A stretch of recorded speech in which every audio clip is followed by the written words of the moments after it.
ये बच्ची हमारी बटालियन का इतिहास बताने के लिए आपके समक्ष उपस्थित है। जोरदार तालियों से स्वागत करें आप सभी लोग।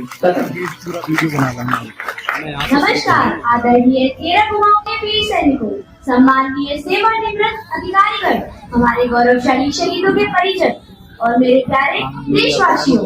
मेरा नाम आर्यांशी है, एक ऐसी बच्ची जो खेल खिलौनों की उम्र में शहादत की परिभाषा सीख चुकी है, क्योंकि मैं उस वीर की पोती हूँ जिसने देश के लिए प्राण देकर अमृत पा लिया, शहीद श्री रामदास सिंह यादव।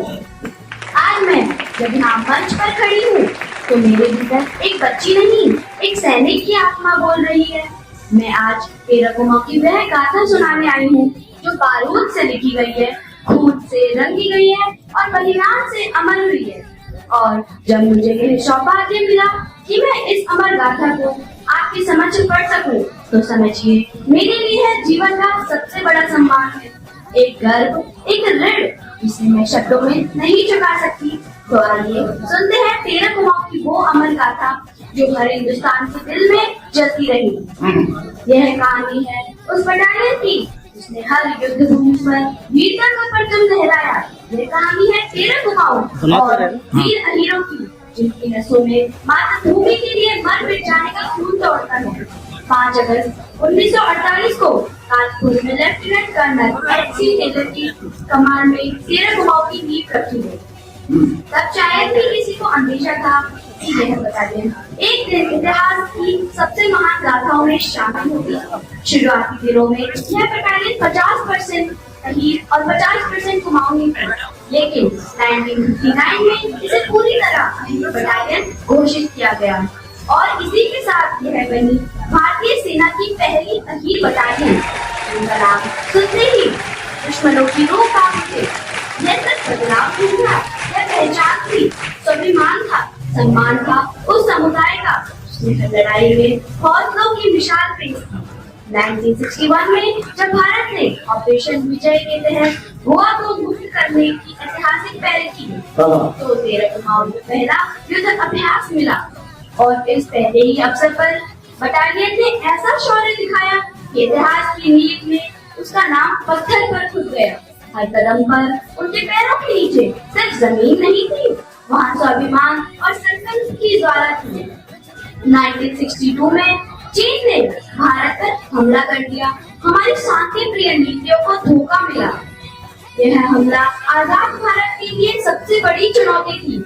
उस समय भारतीय सेना ना तो हथियार से संपन्न थी और न ही कपड़े, राशन या रक्षा उपकरण पर्याप्त नहीं थे। लेकिन 13 कुमाऊं जो उस समय अम्बाला में थी, उसे रातों रात पहले बारामूला और फिर त्रिशूल की ओर भेजा गया। यहाँ वीर अहीरों का पहली बार सामना हुआ बर्फीली हवाओं से, जमी हुई जमीन से और ऊंची ऊंची पहाड़ियों से। लेकिन अहीर झुकता नहीं, अहीर टूटता है पर हार नहीं मानता, चाहे दुश्मन सामने हो या मौत। अहीरों का सीना हमेशा खुलकर खड़ा होता है।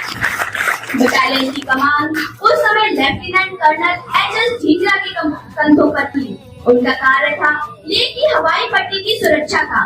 13 कुमाऊं का टास्क ब्रावो कंपनी और डेल्टा कंपनी को मेजर आर.वी. जाटव की कमान में मुगल हिल पर और अल्फा कंपनी को मेजर सिन्हा की कमान में बटालियन हेडक्वार्टर के साथ हाई ग्राउंड पर और चांदनी कंपनी को मेजर शैतान सिंह की कमान में निजामरा पास पर तैनात किया गया।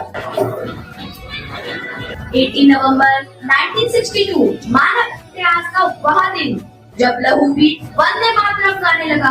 सुबह 2 बजे चीनी सेना ने निजामरा पर हमला कर दिया। ना पर्याप्त कपड़े, ना आधुनिक हथियार, ना संचार उपकरण, लेकिन फिर भी चार्ली कंपनी ने 6 बार चीनी सेना के हमले को नाकाम किया। हर सैनिक, हर वीर अहीर अपने आखिरी सांस तक लड़ा। नायक राम सिंह गोपाल ने मोटर से कहर कर पाया। नायक सिंह राव ने अकेले 6-7 चीनी सैनिकों को ढेर कर दिया। धर्मपाल सिंह धैर्या ने खून बहते हुए भी अपने साथियों को फर्स्ट एड किया। ये सिर्फ युद्ध नहीं था, ये आत्मा की पुकार थी, ये अंतिम सांस तक मातृभूमि के लिए जूझने का उदाहरण था। जब रेड क्रॉस की टीम ने फरवरी 1963 में निजामला का दौरा किया, तो पाया गया हर एक वीर अही अपने हथियार के साथ अपने स्थान पर शहीद हुआ। कोई पीछे नहीं हटा, कोई हारा नहीं, हर कोई अमर हो गया, जिसमें 114 वीर अहीर शहीद हुए।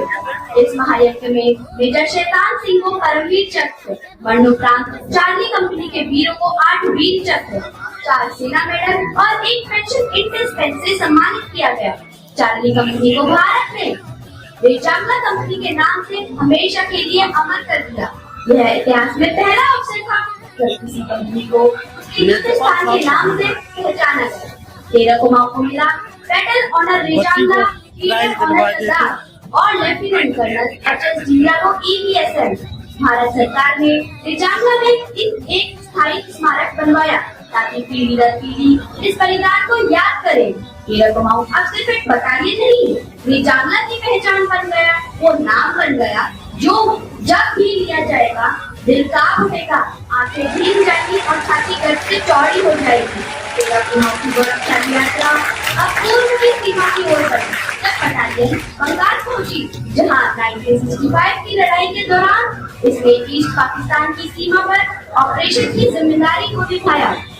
इसके बाद बटालियन को मीजो इंसर्जेंसी से निपटने हेतु ऑपरेशन फेडरल एक्ट के अंतर्गत मेजर आर.डी. जाटव के नेतृत्व में यूनिट की एक टुकड़ी ने मीजो इंसर्जेंस के कैंप पर धावा बोला और 5 इंसर्जेंस को मार गिराया, जिनमें एक कमांडर भी शामिल था। साथ ही हथियार और जरूरी दस्तावेज भी बरामद हुए। इसके बाद अप्रैल 1970 में 13 कुमाऊं जोधपुर पहुंची, जहां उसे नई जिम्मेदारी मिली और यह जिम्मेदारी अगले वर्ष एक अध्याय में बदल गई।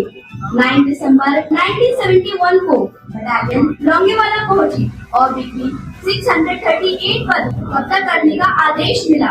दुश्मन यहाँ पहले से ही तैनात था और 2 दिन पूर्व भी एक पंजाबी रेजिमेंट को इस जगह पर बिठा दिया था। परिस्थितियां गंभीर थी, लेकिन लेफ्टिनेंट कर्नल आर.डी. जाटव ने दिन में टैंकों के साथ हमला करने का निर्णय लिया। एक ऐसा निर्णय जिसे दुश्मन ने कभी भी कल्पना में भी नहीं सोचा था। इस जज्बे को सलाम, जब डर की जगह दृढ़ निश्चय खड़ा हो। मेजर शेखावत की कमान में डेल्टा कंपनी ने BP 638 पर सीधा हमला किया और दुश्मन घबराकर अपने 51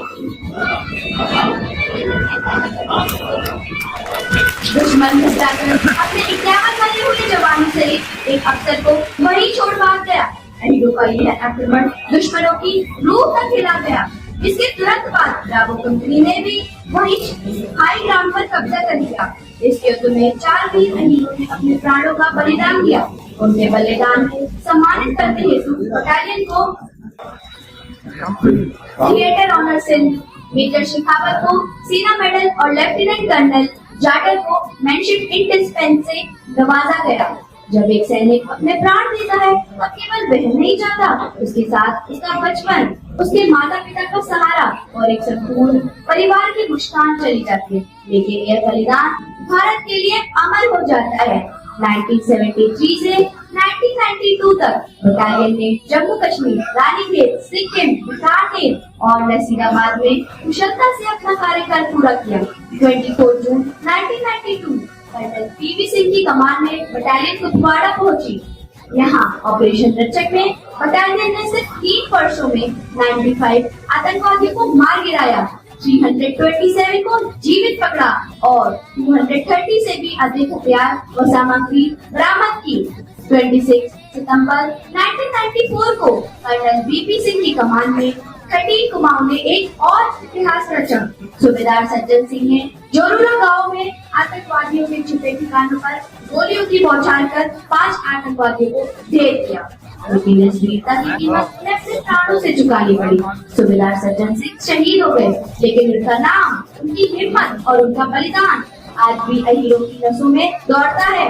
यह बलिदान नहीं था, यह नाम समर्पण था। अशोक चक्र से सम्मानित किया। ऑपरेशन रक्षक के दौरान बटालियन के 10 वीर शहीद हुए, लेकिन साथ ही बटालियन को मिला एक अशोक चक्र, 2 शौर्य चक्र, 10 सेना मेडल, 18 सेना अध्यक्ष प्रशंसा पत्र और 14 उत्तरी कमान प्रशंसा पत्र। बटालियन को ब्रेवेस्ट ऑफ द ब्रेव ये फालतू में आवाज है उनके रक्त से देश की भूमि सुरक्षित थी। 28 मई 1998 शांति कार्यकाल के बाद बटालियन को सियाचिन में ऑपरेशन मेघदूत के तहत दुनिया की सबसे ऊंची पोस्ट पर तैनात किया गया। जहां सांस भी जम जाती है वहां वीर अहीरों ने अपने साहस से बर्फ पिघला दी। यहीं से जब बटालियन का कार्यकाल पूरा हुआ होने को आया तभी कारगिल का युद्ध छिड़ गया। 13 गुमाओं को सीधा सियाचिन से ऑपरेशन विजय के लिए तुर्तुक सेक्टर भेजा गया। अब समय था नाम नमक निशान को साबित करने का। 26 जुलाई 1919 को भले ही युद्ध विराम की घोषणा हो चुकी थी, लेकिन बहुत सी चौकियां अभी भी दुश्मनों की कब्जे में थी। 18 अगस्त 1999 को बटालियन की 2 टुकड़ियों ने कारगिल की बेस कंट्रोल जो 5880 मीटर ऊंची चोटी थी 17 रस्सियां लगाकर 1800 मीटर चढ़ाई की और हमला कर दिया। इस हमले में एक वीर अहीर शहीद हो गया। 30 अगस्त 1999 को लक्ष्य प्राप्त किया गया, लेकिन 5 और वीर अहीर शहीद हो गए। 3 सितंबर को हुए दुश्मन हमले को रोकते हुए 9 और वीर अहीर ने अपने प्राणों न्यौछावर किए। इन वीरों ने कारगिल की सबसे ऊंची चोटियों पर कब्जा कर इतिहास रच दिया, लेकिन युद्ध विराम के कारण यह गाथा कभी अखबारों में नहीं आई, बस वीरों के रक्त में दर्ज हुई।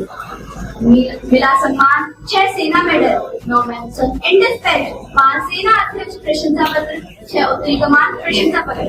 अगस्त 2000 बटालियन बठिंडा पहुंची और ऑपरेशन पराक्रम के लिए राजस्थान में तैनात की गई।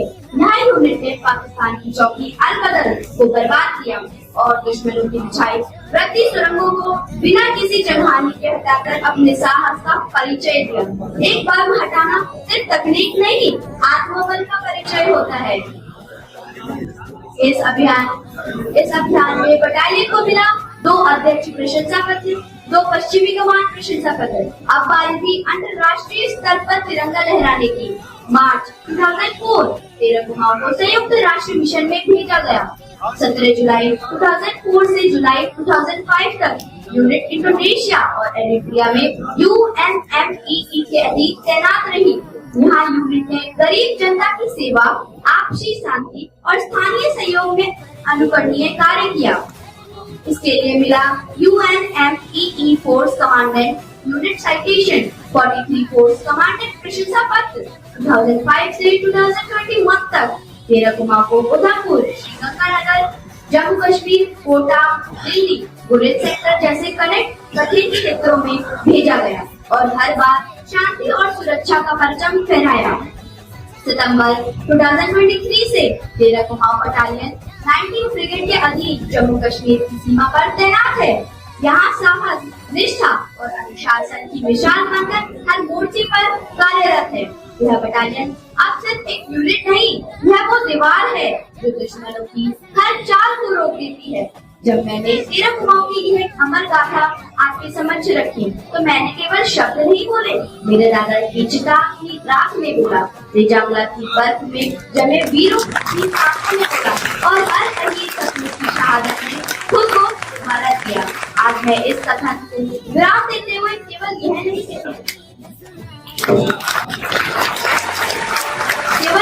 कहती कि कहानी पूरी हुई, बल्कि यह कहती हूँ कि मेरा संकल्प शुरू हुआ। अब मैं यह कहकर विदा लेती हूँ, दादाजी आपकी पोती ने देश की कहानी कह दी, लेकिन आज रोक नहीं पाई। हे भारत माँ, 13 गुमाओं अमर रहे, तेरे अहीर शपूत अमर रहे और जब तक मेरी सांस चले मैं हर मंच से तेरे वीरों की गाथा गाती रहूं। आप सभी को मेरा शत शत नमन। भारत के इस अमर सपूतों को मेरा शत तालियां रुकनी नहीं चाहिए। इस बच्ची के लिए बहुत बहुत प्यार और दुआ हम सभी की तरफ से इस बच्ची को बहुत बहुत आगे मैं माननीय मुख्यमंत्री जी से अनुरोध करूंगा इस बच्ची को एक लिफाफा प्रदान कर इसे अपना प्यार दे और इसके उज्जवल भविष्य की हम कामना करते हैं। बहुत बहुत जोरदार तालियां आज इस मार्मिक इतिहास को कहकर हमारी सभी की आंखों को बंद कर दिया। हम ये शहीद रामन